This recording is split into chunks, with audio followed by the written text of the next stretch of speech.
Kalian masih mau kumpul lagi apa enggak? Nah, Ibu udah tugasi. Saya udah bilang tadi sama Pak Jokowi. Tadinya ini perayaan akan dibuat di GBK.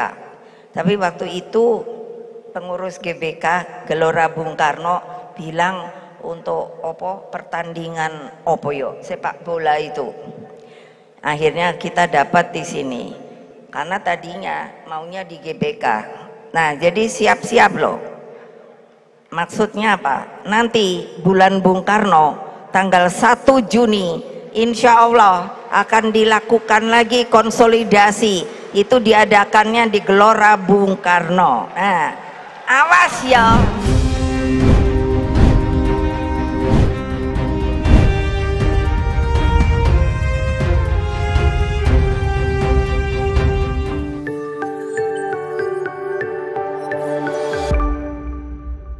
Baik, Assalamualaikum warahmatullahi wabarakatuh.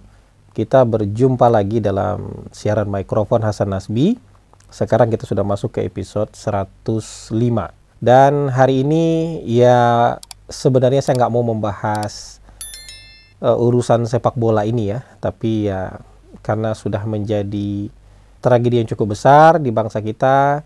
Dan mengubur harapan anak-anak muda kita yang ingin berlaga di Piala Dunia. Jadi saya rasa ini harus kita bahas. Walaupun bukan dalam konteks sepak bola, tapi dalam konteks politik. Jadi saya mau bahas tema adalah bertarung berebut panggung Gelora Bung Karno gitu.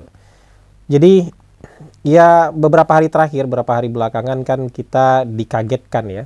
Kagetnya itu betul-betul kaget. Kagetnya adalah pertama ketika Gubernur Bali, Wayan Koster, namanya Wayan Koster ya. Jadi udah pasti bukan golongan Islam garis keras, bukan. Karena namanya Wayan Koster. Dia menolak dilaksanakannya pengundian untuk Piala Dunia Under 20, Under 20, U20 di Bali. Kemudian nggak lama Gubernur Jawa Tengah juga menolak kedatangan tim Israel ya di kancah Piala Dunia U20 di Indonesia. Nah, kemudian juga PDIP juga memberikan statement yang sama. Ini yang membuat kita agak tersentak kaget. Karena kalau yang menolak kedatangan Israel ke Indonesia, tim Israel ke Indonesia itu PKS gitu ya, atau HTI, atau XX Front Pembela Islam gitu, atau MUI, itu kayaknya udah biasa. Itu maksud saya itu lumrah, dapat dipahami, lazim saja terjadi, karena memang mereka harus begitu. Mereka harus begitu aja karena itu umatnya mungkin menghendaki yang seperti itu tanpa memikirkan konsekuensi yang lebih panjang buat bangsa. Tapi kalau tiba-tiba PDIP menolak itu, Sekjen PDIP juga di TV kayaknya menolak sekali, garang sekali soal ini. Kemudian juga Gubernur Bali menolak, ya, Gubernur Jawa Tengah menolak, kan kita jadi kaget. Dan walaupun misalnya ini dibungkus penolakan kedatangan tim Israel saja, tapi kan nggak mikir panjang menurut saya. Kan naif sekali kalau mereka nggak mikir panjang. Mereka kan bagian dari pemerintah. Pemerintah yang mengajukan diri sebagai tuan rumah. Ketika mengajukan diri sebagai tuan rumah, maka pemerintah itu sudah siap dengan segala macam konsekuensinya. Konsekuensi keamanan, konsekuensi venue, penyelenggaraan, ya, konsekuensi transportasi, tempat penginapan, termasuk juga konsekuensi siapa saja negara yang akan lolos menjadi peserta Piala Dunia. Masa ketika kita bidding kemudian dengan keyakinan penuh bahwa kita yakin nih Israel tidak akan jadi peserta Piala Dunia, jadi kita yakin jadi tuan rumah, kan nggak begitu. Kan sama aja kalau kita mengajukan diri jadi tuan rumah Olimpiade. Apakah kalau kita mengajukan diri sebagai tuan rumah Olimpiade kemudian dengan pikiran bahwa Israel pasti nggak ikut Olimpiade? Kan sama juga dengan pikiran kalau kita jadi tuan rumah International Parliament Union, ya, Kongres Parlemen Dunia. Kemudian dengan pikiran bahwa anggota delegasi parlemen Israel tidak akan hadir. Kan nggak mungkin. Kan harus dengan pikiran bahwa semua negara yang ikut menjadi anggota, termasuk anggota FIFA, itu kemungkinan besar, ya, atau kemungkinan akan menjadi peserta. Ya gitu. Jadi kalau misalnya Israel itu menjadi peserta Piala Dunia, itu mau dipikirkan atau enggak, itu sudah harusnya udah otomatis ada di kepala. Kalau ada bagian dari eksekutif, dan kebetulan bagian dari eksekutif menolak, ini bagian dari PDIP semuanya nih, pendukung utama pemerintah, Gubernur Jawa Tengah, Gubernur Bali, menolak, tentu ini menjadi pertanyaan besar buat kita. Kenapa sampai begini? Dan akhirnya konsekuensinya adalah, udah pasti aja itu, FIFA kemudian membatalkan Indonesia sebagai tuan rumah. Jadi hasrat hati ingin mencoret Israel sebagai peserta, yang kejadian akhirnya adalah Indonesia yang dicoret sebagai peserta. Dicoret sebagai tuan rumah, dan juga dicoret sebagai peserta Piala Dunia. Karena Indonesia ikut Piala Dunia bukan karena lolos kualifikasi. Indonesia jadi peserta Piala Dunia karena dia jadi tuan rumah Piala Dunia, sama kayak Qatar gitulah. Jadi ini kan naif gitu. Jadi gak naif. Jadi ada apa sebenarnya di balik itu. Nah, yang beredar, analisis yang beredar itu ada dua. Walaupun sebenarnya saya cenderung kepada analisis yang terakhir. Analisis pertama itu memang bilang bahwa sebenarnya pemerintah memang khawatir ketika Israel menjadi peserta, dinyatakan lolos menjadi peserta tahun lalu, Juni tahun lalu, itu sebenarnya pemerintah sudah khawatir akan terjadi gejolak di negara kita karena nanti ada tim Israel yang bermain. Bagaimanapun sepak bola kan olahraga yang sangat populer dan diplototin oleh semua orang.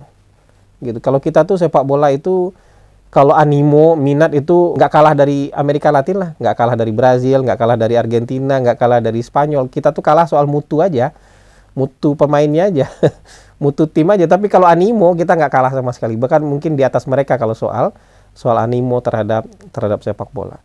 Jadi ketika misalnya ada tim Israel ke sini, kemungkinan ada yang mengatakan bahwa pemerintah sebenarnya memang khawatir.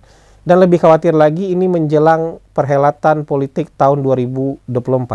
Khawatirnya nanti ditolak oleh kelompok-kelompok garis keras, kemudian juga dijadikan panggung oleh capres yang hari ini dipersepsikan berseberangan dengan pemerintah, ditunggangi oleh Anies Baswedan misalnya, sehingga kemudian situasi menjadi tidak kondusif dan tidak seperti yang diharapkan, atau kemudian ini bisa dimanfaatkan untuk mengglorifikasi perlawanan oleh Anies Baswedan misalnya. Mungkin saja itu ada, lalu kemudian supaya pemerintah tidak kehilangan muka, ini kan ada yang berteori, supaya pemerintah tidak kehilangan muka, lalu disuruhlah, supaya presiden kan, kalau presiden yang langsung nolak kan wajah presiden mau taruh di mana? Karena yang bidding itu kan atas nama negara, jadi dimulailah di bawah penolakan. Di Gubernur Bali yang nolak, Gubernur Jawa Tengah yang menolak, ada lagi Bupati Trenggalek yang menolak, ada lagi partai PDIP yang menolak. Jadi sehingga kemudian kesannya bukan pemerintah yang menolak, tapi bagian dari bangsa yang menolak, sehingga ya mau nggak mau kita disanksi oleh FIFA deh, dicopot sebagai tuan rumah. Tapi kan menurut saya teori ini lemah. Taruhlah ada ketakutan terhadap capres Anies Baswedan, pendukung-pendukung Anies misalnya, menunggangi isu ini untuk menyudutkan pemerintah karena ada tim Israel, kemudian mereka akan beroposisi dan menolak keras, menjadikan ini sebagai panggung politik. Tapi kan kok kayak lupa bahwa fans sepak bola itu juga jiwa mujahidnya nggak kalah sama orang-orang ini gitu loh. Kalau mereka sampai hadir untuk mengacaukan event sepak bola, saya rasa jumlah fans sepak bola jauh lebih banyak, berlipat-lipat ganda daripada mereka. Jiwa jihadnya juga jauh lebih tinggi daripada mereka. Mereka akan berhadapan dengan fans sepak bola yang luar biasa jumlahnya, tenaganya juga luar biasa, dan jiwa jihadnya juga luar biasa. Jadi nggak akan mungkin macam-macam tuh. Ada yang mau demo menggeruduk stadion, mau demo menggeruduk hotel segala macam, tuh akan berhadapan dengan fans sepak bola itu. Akan berhadapan dengan kelompok-kelompok yang ingin Indonesia menjadi tuan rumah Piala Dunia. Jadi menurut saya teori ini agak-agak mudah dibantah. Apalagi ini yang kehilangan muka tetap presiden. Walaupun yang menolak itu PDIP, yang menolak itu Ganjar, yang menolak itu Wayan Koster, yang menolak itu Bupati Trenggalek, tapi di mata internasional yang kehilangan muka itu presiden. Karena Indonesia sebagai negara dianggap tidak mampu menjadi penyelenggara. Untuk Piala Dunia U20 aja nggak mampu jadi penyelenggara, apalagi nanti tahun 2034 minta jadi penyelenggara Piala Dunia Senior. Karena kalau untuk jadi peserta Piala Dunia melalui kualifikasi, susah Indonesia membayangkan itu. 50 tahun lagi juga susah membayangkannya. Jadi satu-satunya kesempatan Indonesia jadi peserta Piala Dunia adalah dengan menjadi tuan rumah penyelenggaraan Piala Dunia gitu. Kalau sekarang udah hapus lah sudah itu. Jadi seolah-olah nggak mikirin jangka panjangnya. Dan efeknya kalau disanksi oleh FIFA, jangan-jangan kita nggak bisa ikut di level Asia. Di semua event FIFA yang misalnya hanya level Asia, hanya level Asia Tenggara juga nggak bisa ikut. Kenapa? Karena itu eventnya FIFA. Jadi teori ini agak mudah untuk dibantah. Saya rasa teori ini salah lah. Ini hanya bagian dari drama supaya pemerintah tidak kehilangan muka, atau ujungnya kehilangan muka juga. Karena dibatalkan dalam sebuah event internasional itu yang kehilangan muka presiden. Ya. Jadi presiden akan malu di mata internasional. Nah, ada teori kedua. Nah, teori kedua ini saya lebih setuju ini, ya, lebih setuju ini. Jadi ketika pidato dalam ulang tahun PDIP bulan Januari lalu, Ibu Mega bilang nih harusnya acara ini diselenggarakan di Gelora Bung Karno. Tapi karena mau ada event sepak bola, ya udah kita ngalah. Kita bikinnya di tempat lain. Ya.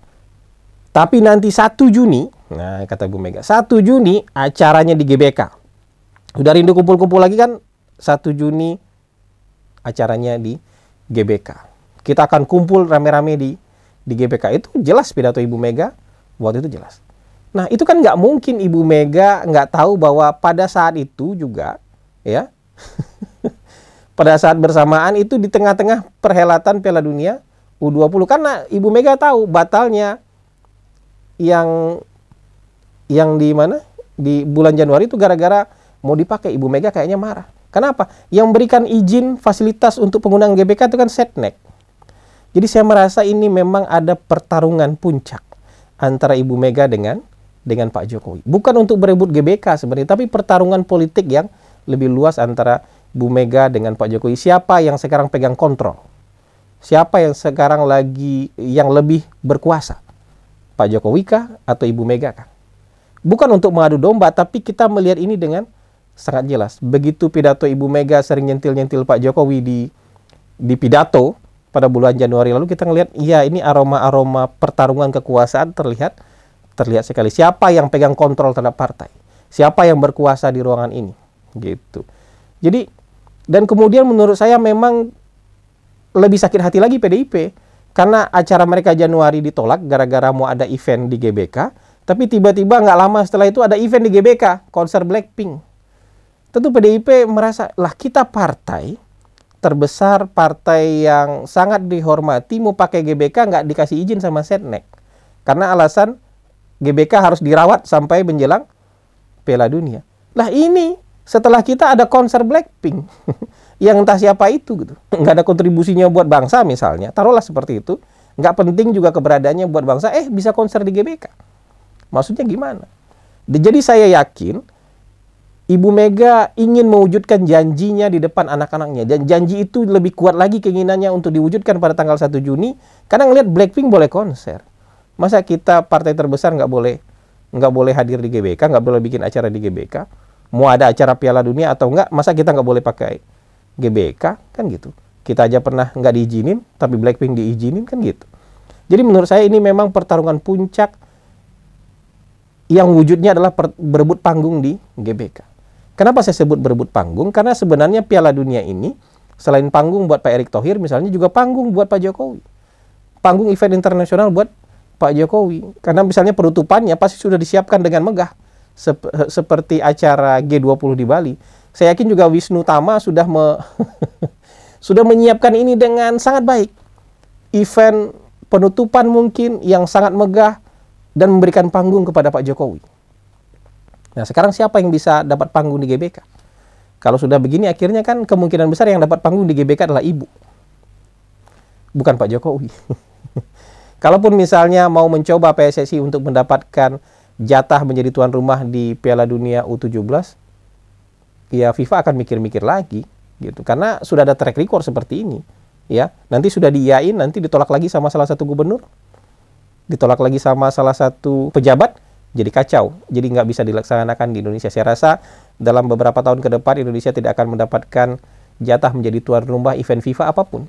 Kalau sudah begini. Dan kalau begini, dengan berat hati saya bilang bahwa dalam pertarungan kekuasaan berebut panggung di GBK ini, Ibu Mega yang menang. Karena kemungkinan besar, ya acara PDIP di GBK yang akan jadi. Bukan acara penutupan Piala Dunia untuk memberikan panggung kepada Bapak Presiden. Lalu, kenapa Ganjar yang jadi korban? Sekarang yang dirujak kan Ganjar ya. Yang dirujak oleh para netizen, Ganjar, PDIP, Wayan Koster lah. Tapi yang paling banyak gitu dirujak tuh Ganjar. Ganjar mau posting sebaik apapun, posting sesantai apapun, posting bersama orang tua, ya, posting yang biasa-biasa aja. Komennya puluhan ribu sampai ratusan ribu tuh maki-maki soal sikap Ganjar yang menolak Israel, yang mengakibatkan batalnya Indonesia menjadi tuan rumah, yang mengakibatkan batalnya anak-anak muda Indonesia tampil di ajang Piala Dunia. Maki-makiannya itu mau di Twitter, mau di Instagram, semua maki-makiannya itu. Dirujak lah Ganjar. Orang bilang jangan campurkan politik dengan olahraga atau jangan campurkan olahraga dengan politik. Lah dari awal kita semuanya bercampur-campur. Jangankan politik dengan olahraga, politik aja bisa campur-campur sama buka puasa kok. Ya kan? Politik bisa campur-campur sama lari pagi kok. Politik bisa campur-campur sama joget TikTok kok gitu. Dan ini memang sangat terkait lah. Mau nggak mau, apalagi untuk figur capres yang ada di level paling atas, Ganjar Pranowo. Maka sikap Ganjar Pranowo itu memang akan menjadi perhatian masyarakat, ya kan? Secara organisasi, saya akan cenderung kepada teori kedua. Ini memang perintah PDIP untuk menolak event ini. Maka Ganjar dan Wayan Koster, dua-duanya kan dari PDIP, diperintah untuk menolak tim Israel. Yang mereka pasti tahu konsekuensinya Indonesia akan dicoret dari tuan rumah. Gitu kan? Nah, Ganjar secara organisasi sudah melakukan hal yang benar. Dia ikut perintah partai. Walaupun Sekjen PDIP itu membantah bahwa itu perintah partai. Nggak ada perintah partai. Lalu perintah siapa? Kalau bukan perintah partai, Ganjar ngomong kayak itu, emang perintah Surya Paloh kan nggak mungkin. Perintah Anies Baswedan nggak mungkin. Paling mungkin kan Ganjar ngomong seperti itu kalau nggak perintah Jokowi, perintah PDIP. Tapi kalau itu perintah Jokowi, berarti kan Pak Jokowi sedang menghancurkan kredibilitas dia di mata internasional. Jadi itu nggak mungkin. Jadi lebih mungkin itu perintah partai terhadap Ganjar. Secara organisasi, Ganjar sudah melakukan hal yang benar. Kenapa? Dia loyal sama organisasi. Dia loyal sama Ibu Mega. Dia sudah menunjukkan itu. Apakah loyalnya karena demi cari muka untuk dapat tiket? Itu wallahu alam, bebas, terserah. Apakah loyal betulan atau loyal demi cari tiket? Itu terserah. Nggak masalah itu. Ya. Tapi yang penting dia sudah menunjukkan loyalitasnya kepada partai. Tapi memang dari sisi elektabilitas, ya, dari sisi popularitas dia di mata publik, terutama mata publik yang cinta sepak bola, mungkin sikap ini kontraproduktif. Ya, sikap ini kontraproduktif. Itu makanya Ganjar dirujak rame-rame oleh publik. Anies nggak terlalu nggak dirujak sama sekali, malah karena Anies nggak bersikap kok. Ya, Pak Prabowo nggak bersikap kok. Gitu, karena ini memang masalah yang pelik. Karena berhubungan dengan Israel ini kan kita bisa kalau kita strict begitu, kita kelihatan munafik. Kelihatan munafik. Masa iya kita nggak ada hubungan dengan Israel? Dalam International Parliament Union itu ada delegasi Israel, jauh lebih resmi daripada delegasi sepak bola loh. Sepak bola itu kan cuma kayak PSSI-nya Israel yang datang. Cuman tim sepak bola yang datang, bukan lembaga negara yang datang. Tapi ketika IPU di Bali, itu delegasi Israel kan anggota parlemen, itu lebih resmi itu. Ya kan? Toh kita terima-terima aja. Ya. Itu alat-alat sadap di berbagai alat penegak hukum, Pegasus, yang ada di BIN, yang ada di KPK, yang ada di kejaksaan mungkin, yang ada di polisi mungkin, itu kan bukan bikinan Saudi, bukan bikinan Bangladesh, bukan bikinan Pakistan, itu kan bikinan Israel. Gitu. Kan nggak mungkin tanpa berhubungan dengan Israel kemudian kita dapat barang itu yang berguna buat bangsa, yang berguna buat negara. Jadi nggak mungkin nggak ada hubungan kayak gitu. Yang nggak ada hubungan itu kan hubungan diplomatik. Kalau sepak bola yang datang ke sini kan nggak ada urusan dengan hubungan diplomatik. Ya, kalau urusan sepak bola aja itu menjadi masalah, ketemu dengan Israel, tim Israel, harusnya Indonesia nggak usah ikut apa-apa. Ya, nggak usah ikut event apapun, karena di Olimpiade kita bisa ketemu orang Israel. Ya kan? Di acara Parlemen Union kita bisa ketemu orang Israel, kita mundur aja dari anggota Parlemen Union. Di WTO kita bisa ketemu Israel. Di PBB kita bisa ketemu Israel. Harusnya kita mundur aja di sana. Dan kalau mau paling ekstrim, kita ikutin aja usulannya Koni Rahakundini Bakri. Kita keluar aja dari FIFA, kemudian bikin asosiasi sendiri bersama Rusia. Ya bikin berdua sama Rusia. FIFA versi sendiri bersama Rusia. Kan bikin Piala Dunia nanti minimal kita juara 2. Rusia juara 1, kita juara 2. Final Piala Dunia langsung final. Piala Dunianya langsung final itu. Langsung maksud saya, hubungan dengan Israel ini kan yang nggak ada di kita itu hubungan diplomatik. Sisanya, masa iya nggak bisa berhubungan? Ini udah globalisasi kok sekarang. Jadi ketika Ganjar bersikap seperti itu di mata netizen karena dia capres terkuat, ya dialah yang paling mendapatkan sorotan. Dialah yang paling mendapatkan efek kontraproduktifnya. Kenapa? Wayan Koster bukan capres.